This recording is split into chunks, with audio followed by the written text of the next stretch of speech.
ಸರಿಯಾದ ಸಮಯಕ್ಕೆ ಬರ್ತೀನಿ ಅಂತ ಹೇಳಿದ ಅವ್ರಿಗೆ ಇನ್ನೂ ಏಕೆ ಬರಲಿಲ್ಲ? ನಾನೇ 10 ನಿಮಿಷ ಲೇಟ್ ಆಗಿ ಬಂದಿರುವೆ. ನನ್ನ ಮುನ್ನವಾಗಿಯೇ ಬಂದು ದಾರಿ ಕಾಯ್ದು ಹೋಗಿರಬಹುದೇ? ಚೇಚೆ, ನನಗಾಗಿ 10 ನಿಮಿಷ ಏನು, 1 ವರ್ಷ ಬೇಕಾದ್ರೂ ಕಾಯೋರಿನ ನಂಬಿಕೆ ನನ್ನಲ್ಲಿದೆ. ಇನ್ನೂ ಬರಲೇ ಇಲ್ಲ. ನಾಳೆ ಹೋಗಿ ಕರೆದುಕೊಂಡು ಬಂದ್ರೆ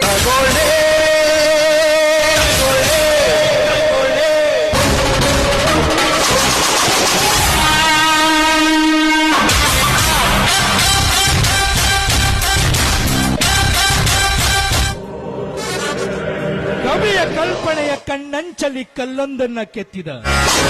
ಆ ಕಲ್ಲನ್ನ ಶಿಲೆಯಾಗಿ ಮಾಡಿ ಆ ಶಿಲೆಗೊಂದು ಓಲೆ ತೊಡಿಸುವ ಕಲೆಗಾರನ. ಈ ಕಲೆಗಾರನ ಕಣ್ಣು ಕುಕ್ಕುವಂತೆ ಈ ಶಿಲೆಯನ್ನು ಸೃಷ್ಟಿಸಿದ ಶಿಲ್ಪಿ ಯಾರು? ಆ ಶಿಲ್ಪಿಗೊಂದು ನಮನ, ಈ ಶಿಲೆಗೊಂದು. ಯಾಕಂಬಿಕಾ, ಈ ಕಲೆಗಾರನ ನೋಡಿ ನಿನ್ನ ಎದೆಯಲ್ಲಿ